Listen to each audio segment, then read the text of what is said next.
Hey guys, welcome back. I hope you are having an amazing day. Let's get right into the stories. The first one is a pro-revenge story. This opinion is garbage, my boss Ethan told me. He'd been a lawyer for 3 years, and the firm assigned me to him for training to show me, junior counsel, how to be a litigator. I disliked Ethan for a number of reasons. He knew no law, and he expressed himself poorly in writing. For a litigator, that's like strike 1 and 2 right there. And strike 3 was this: he had no backbone. He was actually scared of going to court. I noticed this when he took me to assignment court one day, and when it was his turn to speak, his hands were shaking. He was scared in freaking assignment court, where all you do is set a trial date. "What's wrong with what I wrote?" I asked. "Not what I asked for," he said, turning away. I checked the email he'd sent me 2 weeks earlier and saw that the opinion I wrote was exactly what he asked for. I knew what was up. He was going to delete my dockets for writing the memo and then claim he did it himself, thus leaving me quite a bit short of my docketing quota for the month. I knew that he would do this to me because he'd done this before. I knew that my memo would wind up on a partner's desk without my name on it. I knew that for a fact, because the firm I worked at was one of the first in the city to have a really good internal network. We were using cloud-based document sharing before it became widespread, so the firm was way ahead in terms of technology, but not in terms of security, and not long after I joined the firm, I learned how to navigate through the firm's shared drives and find interesting things, like evidence that Ethan was plagiarizing my work. Ethan was the very model of the young downtown lawyer. His perfect shoes always gleamed. He wore custom-tailored suits because he came from money. Everyone just took it for granted that he was on the partner track. I, on the other hand, was well on my way to nowhere special, so maybe he thought it was okay to mess with me. If so, that was a big mistake on his part. I didn't like having my billable hours messed with. I seriously resented it because I was already being targeted as one of the juniors who doesn't docket as much as he should, and I was getting pushback from Sarah, the partner who headed our team. I told Sarah what was going on, but she didn't care. It was like being back in middle school and showing up in the office with bruises on my face and the principal saying kids will be kids and sending me on my way. "You'll just have to work harder, or smarter," Sarah said when I reported the latest nonsense thing Ethan did to me. I couldn't work harder. I was doing the usual 6 days a week lawyers downtown are forced to do. But I could work smarter, and that night I thought up a plan. The holidays were coming, and I thought I'd give Ethan a little present. It landed on his desk on December 23rd, in the form of a memo purporting to be from Sarah. Sarah was old school and not really on board with emails and computers, so she did everything on paper. So when Ethan came in on December 23rd and saw a memo on his desk from Sarah with a legal research assignment, that wasn't unusual. The memo was drafted in the usual form that Sarah used, because of course I had taken great pains to make sure that it looked authentic. Ethan walked over to the little cubicles where the juniors worked and gave me the same memo, except his assistant had retyped it, so now the assignment was from him to me, instead of from Sarah to Ethan. The assignment was difficult, requiring me to do a deep dive into maritime law, its relationship to common law, combined with a constitutional division of powers question. "But this is a huge assignment," I whined, "and I'm going to be away. Can't you get someone else to do it? Is it really urgent?" The memo I'd forged to Ethan stressed how totally urgent the situation was, but there was no way Ethan could double-check with Sarah because she left the day before on vacation. That's why I'd waited until December 23rd. "No can do," Ethan said. "This is a big deal. Just let HR know. Maybe they'll give you time and a half or something." He turned his back and walked away, thinking he had ruined my holidays.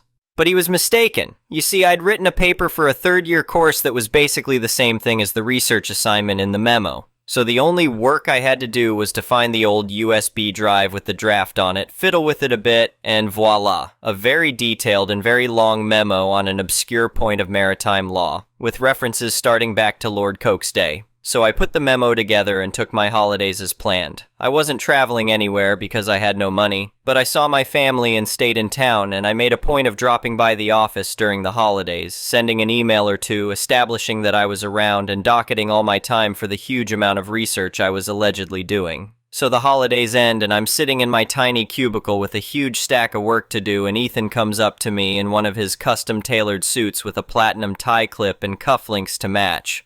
He was wearing an expensive smartwatch, too. He was dressed up even for him, trying to make an impression of some kind. "Where's that memo?" he demanded. "You were supposed to have it on my desk when I got back. I'm going into a meeting at noon." "Just finished it this morning," I said, handing him the lengthy memo that was still warm from the printer. Ethan took the memo in his hands and felt its heft, and he smiled. Then he turned and walked away without a word. Just before lunch, I heard a commotion down the hall. It was a pretty loud commotion, as such things go. A loud, "What the hell?" And then a door was flung open. It was Sarah, and she was screaming for Ethan to get his butt into her office, now, right now, as in immediately.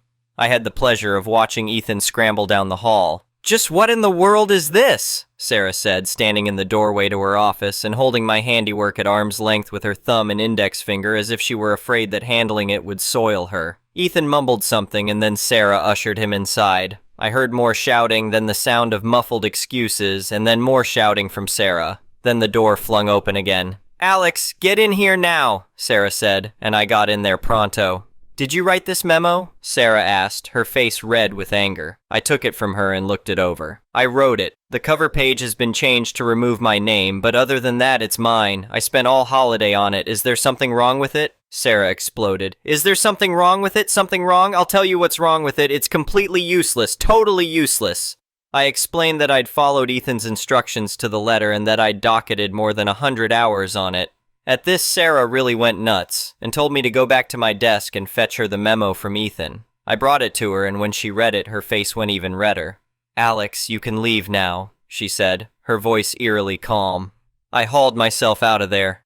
From my little cubicle, I wasn't close enough to hear the full chewing out Ethan got, but I heard the details through the grapevine over the next few days about how the partners were seriously pissed that Ethan had wasted over 100 hours of a junior's time on a useless task that was obviously a prank. And how had Ethan not realized that he was being pranked? Was he an idiot? I wasn't blamed at all, of course. I had been working under Ethan's close supervision. Ethan didn't get fired, but there were some good outcomes for me. For one thing, Sarah told me to send her a copy of any memos I wrote for Ethan, and that ended him taking credit for my work. Ethan also stopped deleting my dockets for my research. Plus, I got a belated holiday bonus for having to give up on my alleged vacation to write the stupid memo. I really hated working in that place, but whenever times were tough, I'd think back to the case of the forged memo, and that always brought a smile to my face.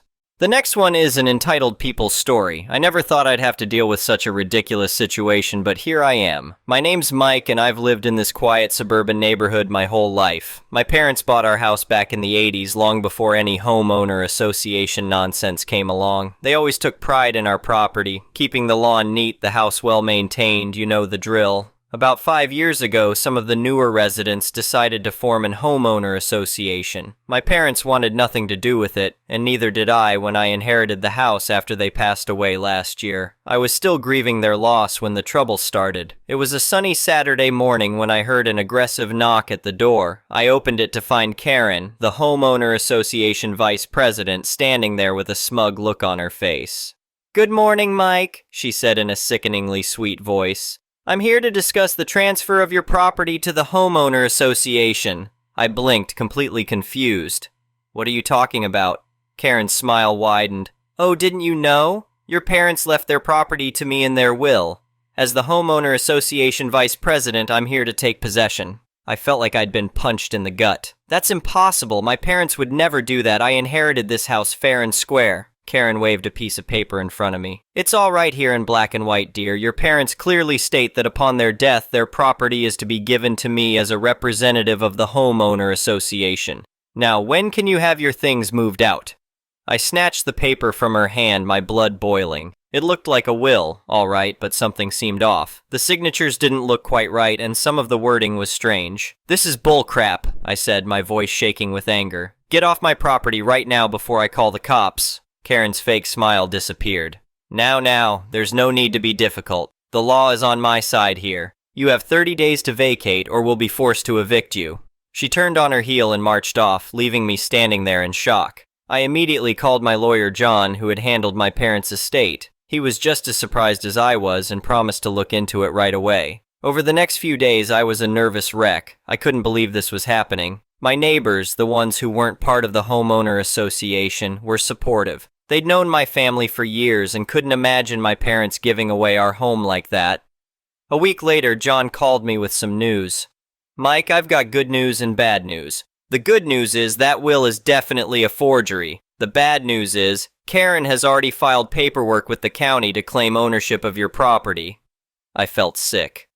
What do we do now? John's voice was grim but determined. We fight back, hard. I'm going to file an emergency injunction to stop any transfer of ownership. Then we're going to sue Karen and the homeowner association for fraud, forgery, and attempted theft.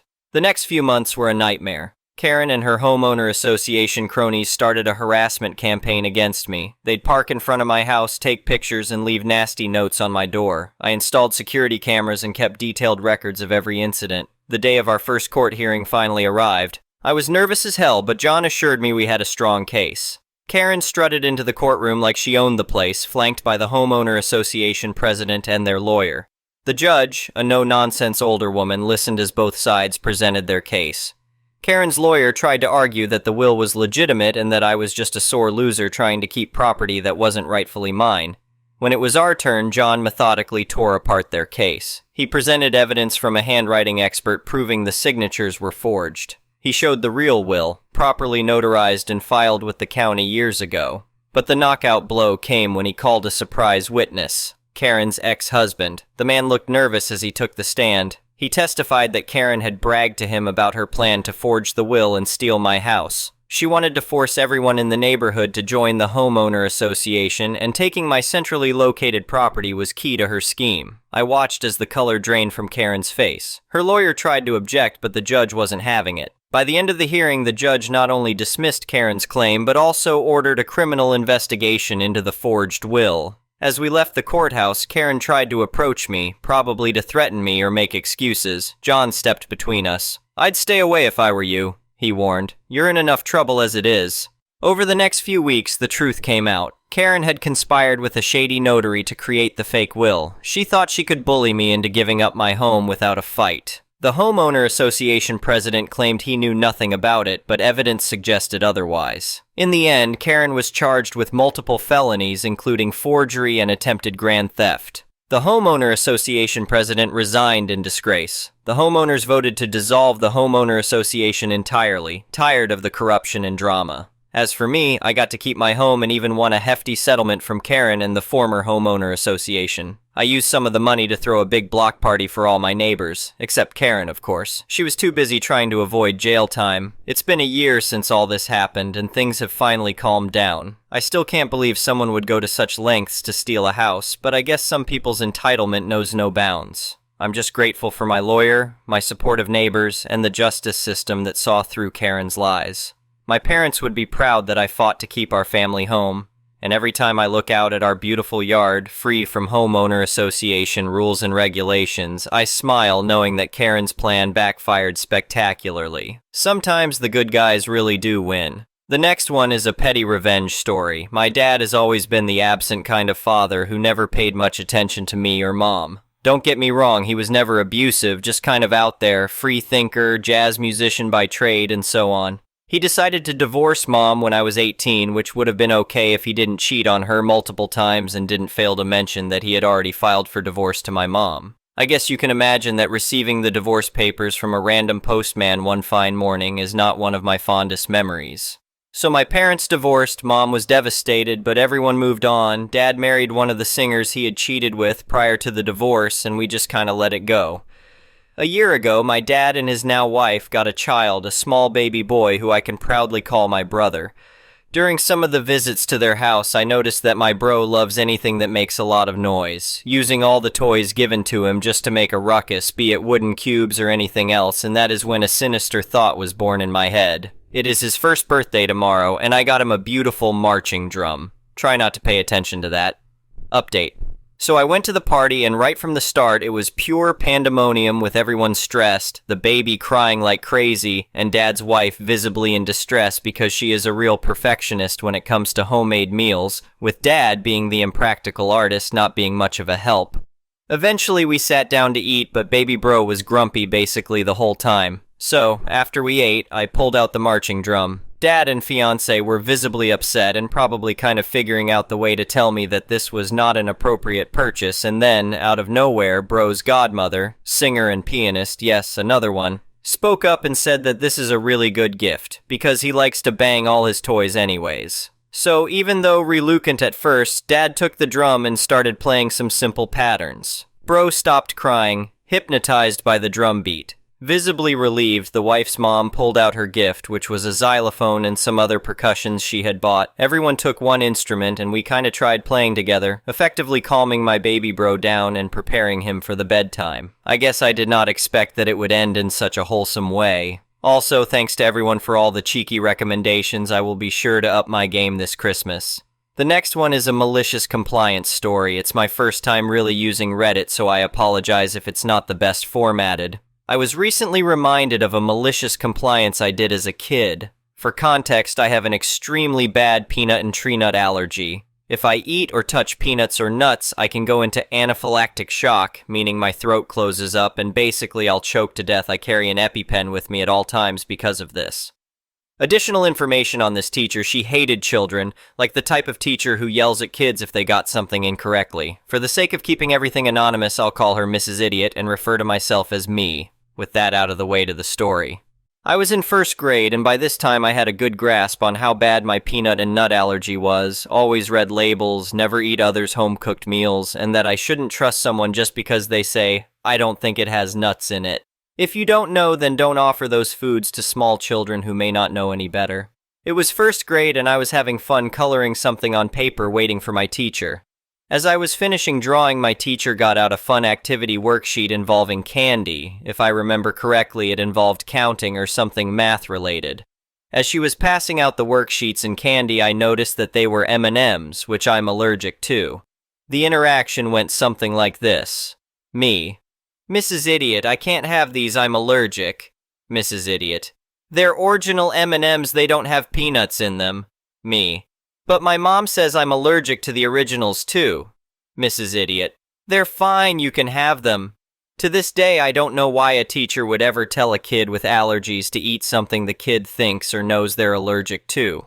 Also, while original M&Ms don't have peanuts or nuts directly in them, they're made on the same equipment as peanut M&Ms. This exchange went on for a while, with the idiotic teacher telling me that they're fine and me saying they're not. I think the teacher actually believed I was purposely trying to annoy her.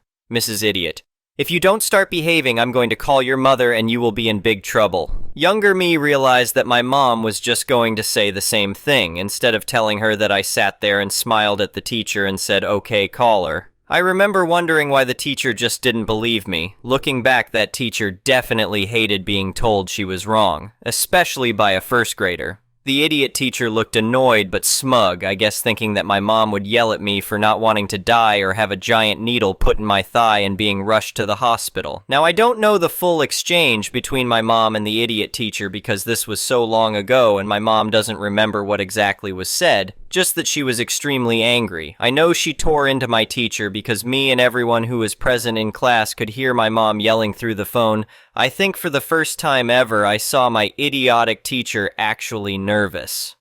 After my mom tore the teacher a new one, the teacher brought me to the corner of the room and handed me a bag of Skittles, which she apparently had the entire time. It sucked being alone for the activity, but I happily did my assignment eating my packet of Skittles, knowing fully well my teacher was simmering at her desk, annoyed that a 7-year-old knew better than she did. Later, it was revealed that my mom sent an email to the school's principal, which luckily for the idiotic teacher's case was my mom's second draft and had nicer words in it. That teacher had to do a refresher course on allergies by the nurse, which was shown to her already at the beginning of the year. I guess my school was desperate for teachers because she continued to teach at that school even though she had other incidents. As much as I'd like to say I ate the M&Ms and watched as her career tanked, blowing up like a Thanksgiving Day parade balloon, I did not. As the wise Sid the Sloth said, "No thanks, I choose life." Thank you for watching. I would really appreciate it if you could like the video and subscribe to our channel if you haven't already. We'll see you again tomorrow.